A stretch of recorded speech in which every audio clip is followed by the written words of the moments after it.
Hello, marketers and small business owners. Do you want to know why some of your products fly off the shelf while others stay untouched? Or why certain brands command higher prices and still outperform their competitors? Let's talk about the 4 P's of marketing: product, price, place, and promotion. Once you've mastered these 4 pillars, you can position your product or service in the market, outshine your competitors, captivate your customers, and boost your sales. Understanding the 4 P's can also help you avoid common marketing pitfalls like misjudging your audience, overpricing or underpricing your offerings, choosing the wrong sales channels, or miscommunicating with your customers. By the end of this video, you'll be equipped with the knowledge to craft a marketing strategy that is effective but also efficient and engaging.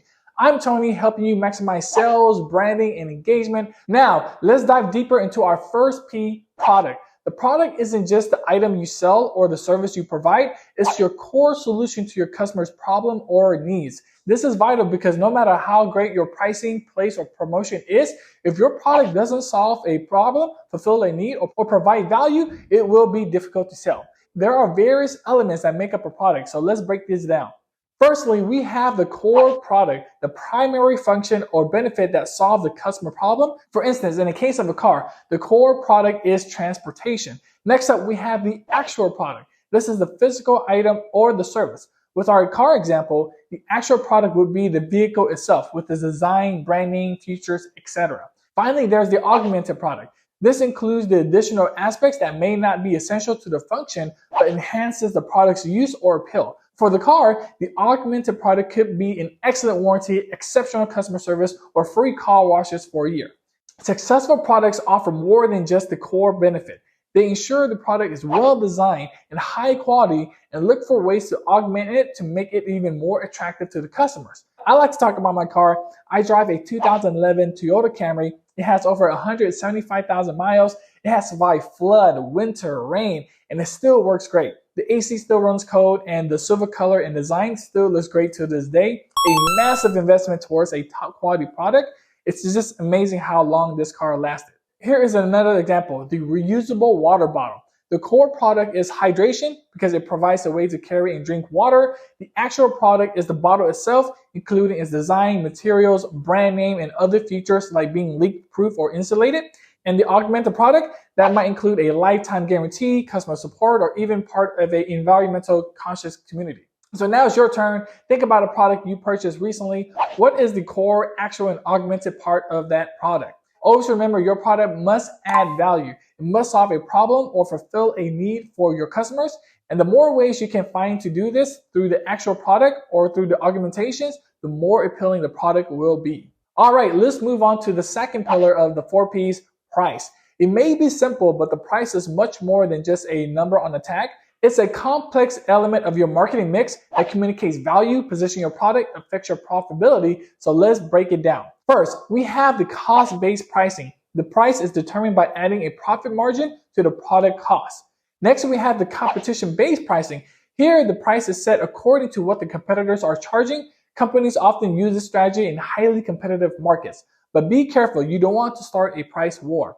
Finally, there is a value-based pricing. This is where the price is set based on the perceived value of the product or service. For instance, luxury brands often use this approach of pricing a product based on the prestige, exclusivity, and high quality they offer. A prime example of value-based pricing is Apple. They price their products significantly higher than many of their competitors. This higher pricing communicates a perception of a superior quality, advanced technology, and a prestigious brand image. And while not everyone can afford or is willing to pay for an Apple product, those who do perceive the value to be greater than the price. Value-based pricing is the approach I'm taking with my marketing consulting business.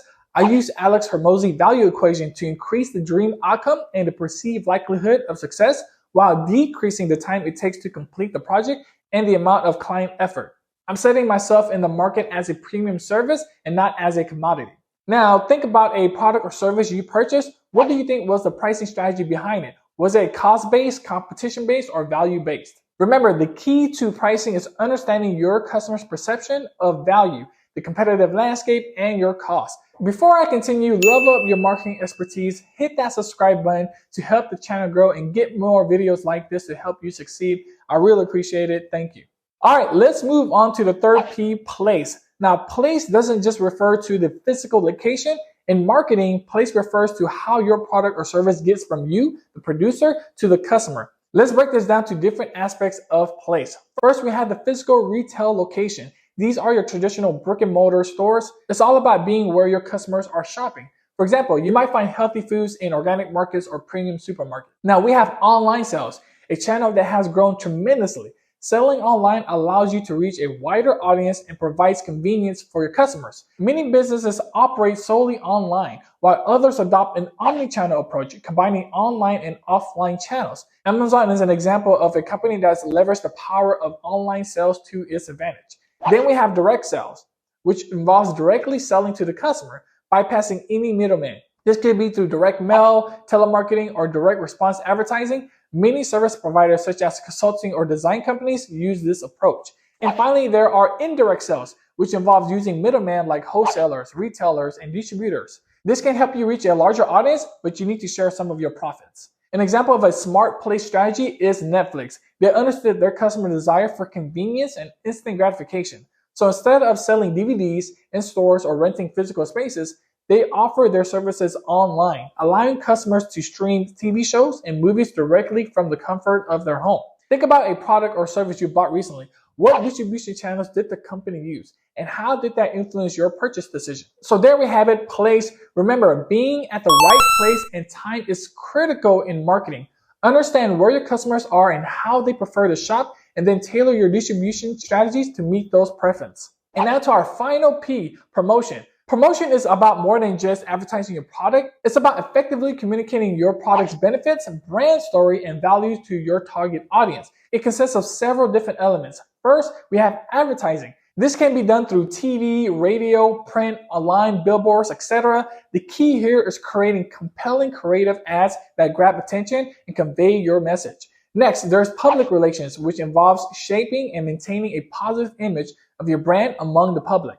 This could be through press release, event sponsorships, or handling any crisis that might impact your brand's image.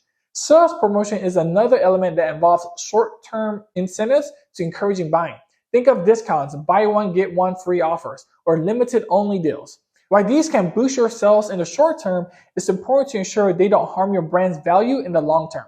And finally, we have direct marketing. This is about one-on-one communication with the customer. It includes email, catalog distribution, telemarketing. Let's take the example of Coca-Cola. Their Share a Coke campaign perfectly showed a successful promotional strategy. They replaced their logo on bottles with people's name, encouraging customers to share a Coke with their friends and family. This clever campaign tapped into personalization and social connection, making customers feel special while encouraging them to share their experience on social media. Think about a promotional campaign that grabbed your attention. What made it memorable? Was it creativity, the strength of public relations, the sales promotion appeal, or the personal touch of direct marketing? And that wraps up promotion. Remember, the goal of promotion is to communicate, inform, persuade, and remind. It's all about ensuring your customer understand who you are, what you offer, and why they should choose you over the competitors. Now that covers the 4 P's of marketing: product, price, place, and promotion. I'm sure you are eager to apply these principles to your product or service, but where to start? So don't worry, I got you covered. But first, if you find this content valuable, tap the like button and help others discover this video. Comment below to foster a growth-oriented community. I really appreciate it. Here are 3 quick action steps you can take immediately for some quick wins. Step 1, evaluate your product. Take a look at your product or service. Is it providing the right value to your customers? Are there ways you can augment it to make it even more appealing? You can offer additional services, enhance its designs, or improve functionality. Remember, the goal here is to ensure your product fulfills a need or solves a problem for your customers. Step 2, assess your pricing strategy. Are you pricing based on cost, competition, or value?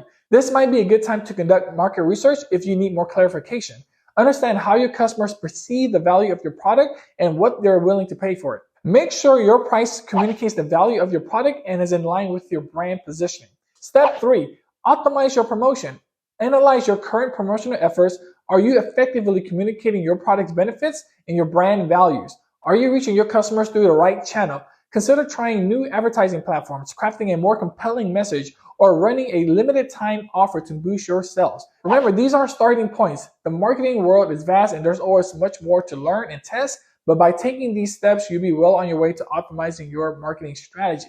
Thanks for making it this far. I'm Tony from Product Success Academy. helping you maximize sales, branding, and engagement. Check out this video right here. It provides more insights and tips. I'll see you there.